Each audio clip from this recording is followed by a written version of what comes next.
Hi, and welcome to Spooky Hours. My name's David Saunderson, and today we're talking to Elaine Kelly, a founder of Spectre Detectors, a paranormal investigation group based in County Durham. How are you, Elaine? Not too bad. How are you? Good, thank you. How you faring up in the lockdown that we're all sort of, under at the moment? It's hard. Just keeping busy watching footage, writing books, and I work as well. This isn't my full-time job, so yeah, I'm keeping busy. Going stir That's crazy like everybody.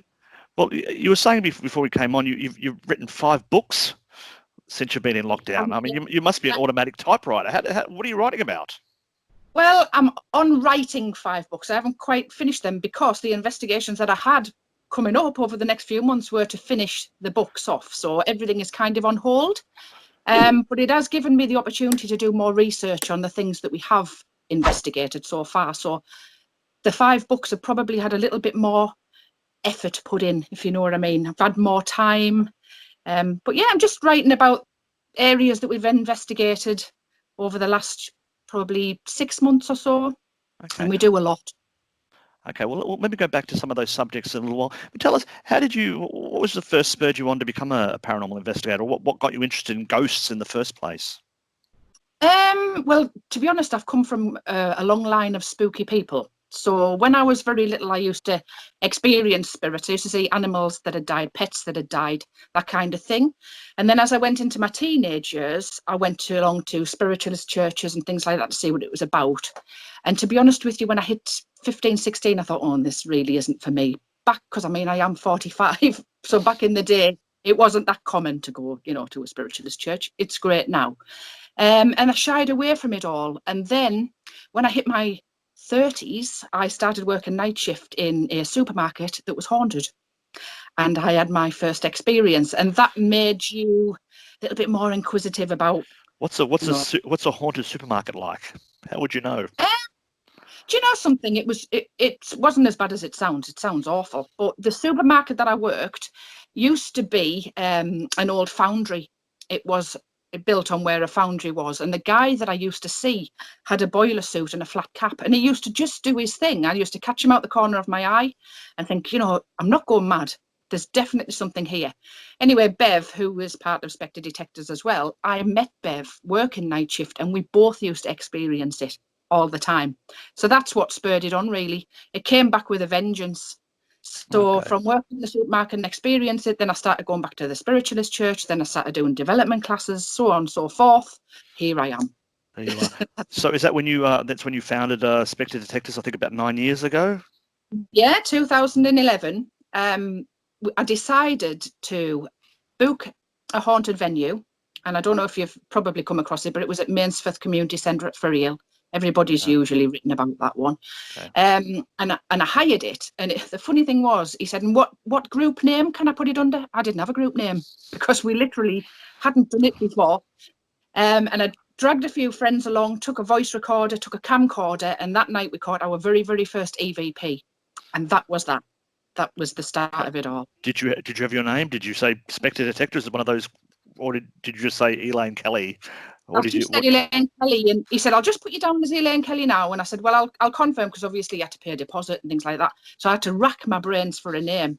And I don't know how I came up with it. I think it's something to do with Scooby-Doo, Spectre Detectors. I think it sounds awesome. I love the name Spectre Detector. It just, it's a bit of a tongue twister. It's awesome. Off the tongue, it was like Spectre Detector. And I thought, oh, that'll do. It does sound a bit Scooby-Doo as well, doesn't it? It does, Spectre Detector. I love it. Something to do with Scooby-Doo. So do you have a philosophy when it comes to investigations? I mean, lots of teams have their different styles. How would you describe Spectre Detectors? We are very respectful. Doesn't matter who we're investigating. We've done Jack the Ripper, Whitechapel, all of those things. Never, I speak to them just as I'm speaking to you. It doesn't matter what crimes they committed, what they did. They aren't going to speak to you, communicate with you if you go in there and you're just awful and ignorant and try and rile them. That's not what we do. So you're not the kind of ones that will shout at the show yourself and all that kind of stuff that you see some of the teams doing. I'll ask nicely, will you please show yourself on camera? Will talk to me? Come on, let's talk about what you did. I know, some people don't like to talk about things, especially if it's a victim of a murder and things like that. And then you just got to coax them. If you're talking to spirit children, talk to them like you would a child. Sit on the floor, get down on their level, talk to them nice. That's how we work. And so far it's been good. You know, it's been lucky. Have you had any? What's been your most memorable experiences, say, over the last 9 years that you've been running Spectre Detectors? Have you got some times you thought, I've cracked it? This is pure evidence.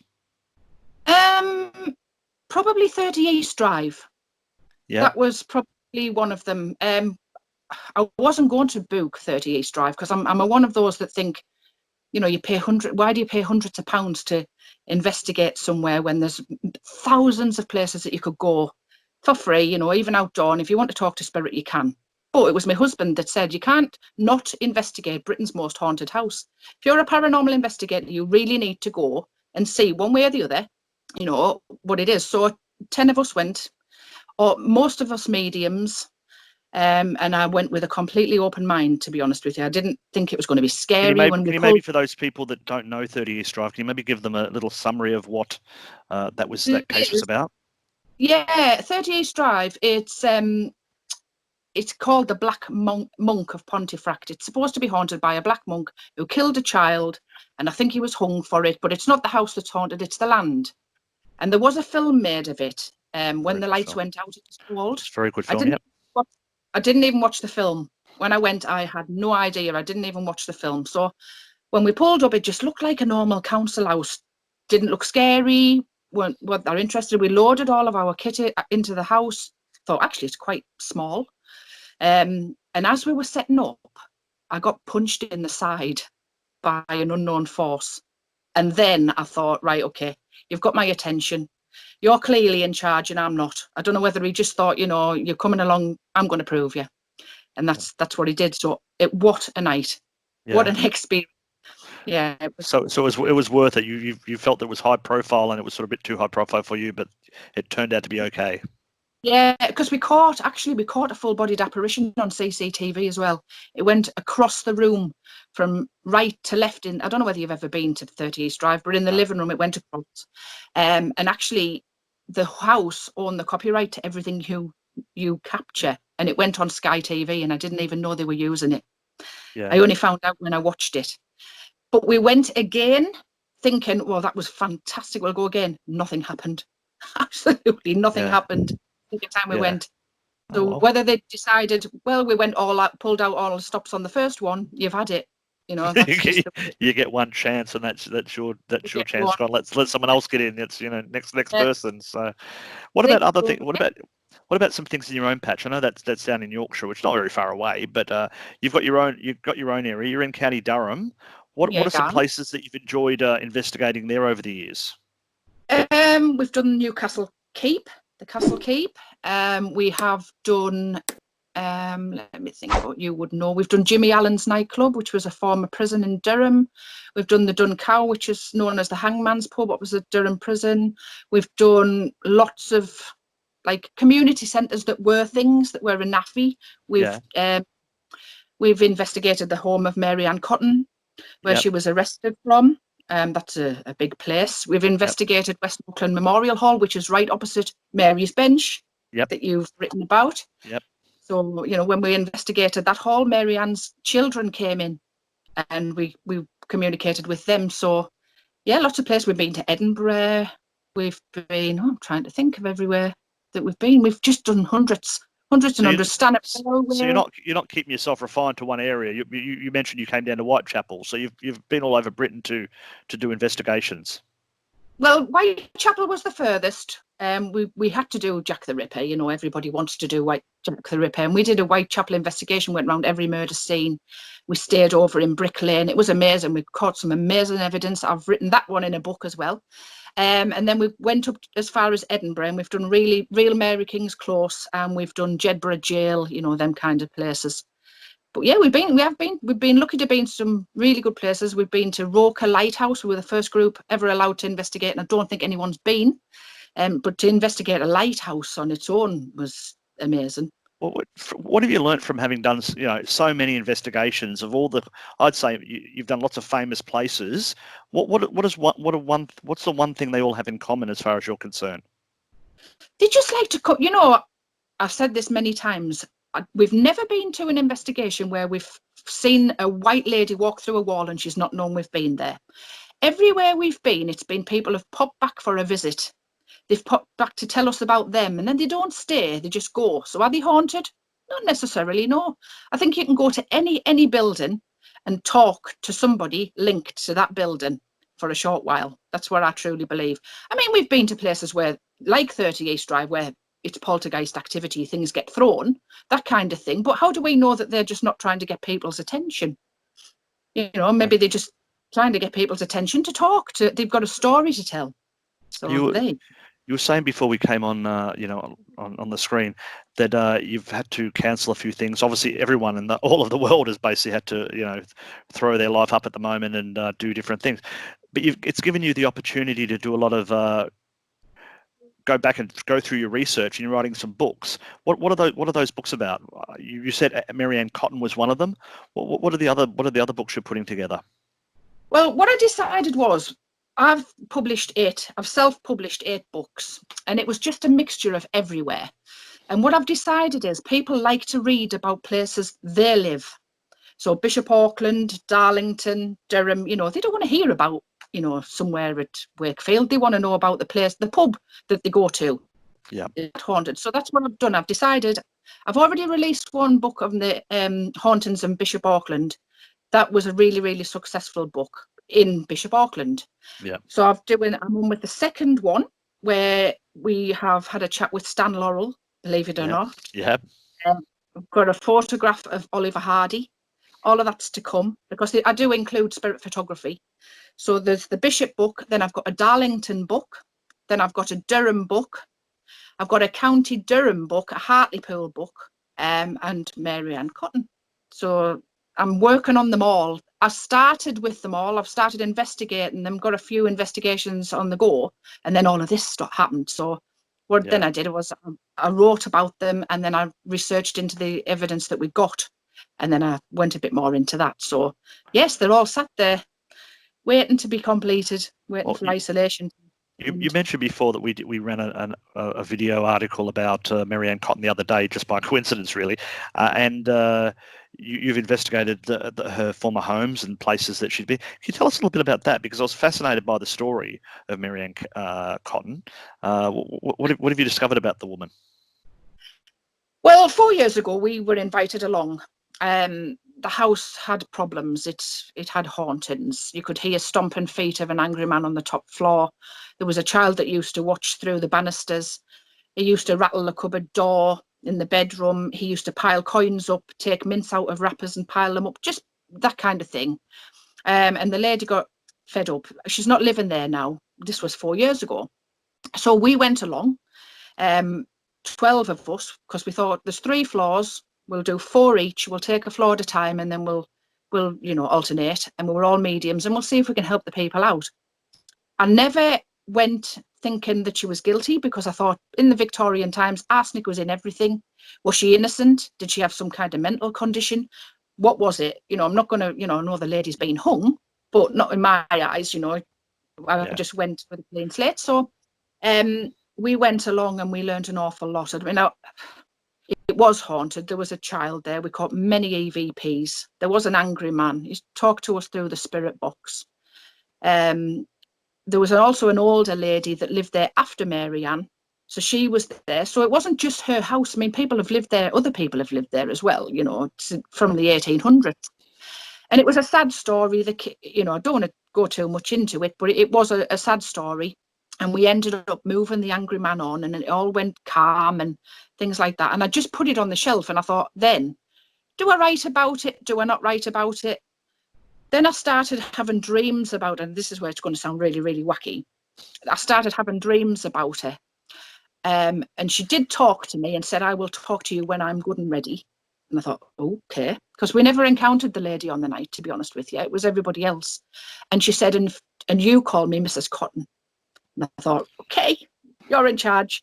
So I've kind of put it on a back burner. Dark Angel was coming out on ITV. Everybody went Marion Cotton mad, and I thought, this doesn't really seem right to write about it. I hadn't published any books at that point, and I thought, talking about the murders of children and things doesn't seem right to me. Anyway, it went on a memory stick and it went in the cupboard. Now, Marianne and the children have come on many investigations that we've been on since. So I think she must be happy and good and ready to talk to me now. We went to the Dun Cow, which was opposite where she was hung. She came through there. We went to West Auckland Memorial Hall. The children came through there. We went to a place at Bishop Auckland Snooker Club, which is in the Bishop book. And she was arrested right near there. The police station was there. She came through there. So that got me thinking, okay, I'm in lockdown. I'll just listen to the footage again. I mean, it was 3 voice recorders going all night. Maybe I've missed something. And boy, had I missed something. There was EVPs galore. We caught a man talking. We caught children screaming. So I thought, I'd written a book partially. I am going to write about it, and I'm going to write everything we experienced, everything we encountered. So that's what I'm doing now. Well, that's very exciting. We'll look forward to reading that when you do it. Yeah. So, what are your plans next? Really, I mean, you're writing the books. You're waiting for lockdown. Do you have places that you'd like to investigate that you've not done yet? Yes, I've got lots of places coming up. I actually want to investigate. I don't know whether you know much about the Northeast, but it's known for its Aycliffe Angels during World War II, the munitions factories. Oh, yes, yep. Well, an industrial estate 15 minutes away from where I live. I want to do an outdoor investigation there, and I want to see if we can pick anything up with those ladies. Okay. I'm supposed to be doing a ghost walk, which is new to me because I've never done a walk before. It's always been an investigation. We have investigated this place many times before inside, but I've never done the grounds. And it's the house of former MP Bobby Shafto. Bonnie Bobby Shafto, the nursery rhyme, went to see Silver Buckle on his knee. Well, his former home is close to us, so I'm supposed to be doing that in July, but will it come off? I don't know. We don't know, but anyway. So anyway, I'm sure you'll be able to do it at some stage anyway, whether it's July or not, we don't know. So how can people get involved with Spectre Detectors? I mean, obviously there's probably no tours or no investigations going on at the moment, but do you accept new members to your team, or how do people get involved? If it's a private investigation, we do get invited along to a lot of private investigations where they want to know what it is that's haunted, and they don't want just public to know because they're frightened that people take a Ouija board in, or this, that and the other. Yeah. So obviously people aren't allowed to go to those, but we do have many public events like this walk that I'm going to do for the Aycliffe Angels. If anybody wants to come from the public, they can come, as long as you take it serious and it's not 50 of us trudging along, because that just doesn't work. But we do try to make public events, but our public events are intimate. We only allow about 10 people when we do an event. So you're not doing big flashy events. You're basically running your own type of investigation and allowing a few members of the public to attend. Yeah, unless it's a place that costs a lot of money, and you know what it's like. You've got to get people in. You've got to cover and I don't like doing that, but sometimes you've just. So I like small and intimate. Okay. Well, I'll put the details in the description if people want to get in touch with you. You're on Facebook, and I believe you've got a YouTube channel and other social media. I'll put it all there so people can find out more about you. And if you're up in Durham, County Durham, you can maybe visit and get to know more about what you're doing there with Spectre Detectors. Yeah. Welcome anybody with an open mind. That's all we say. Just have an open mind. All right. Well, thank you very much for that, Elaine, and we'll look forward to talking to you again sometime. Brilliant. Yes. Thank you so much. Bye-bye. Bye.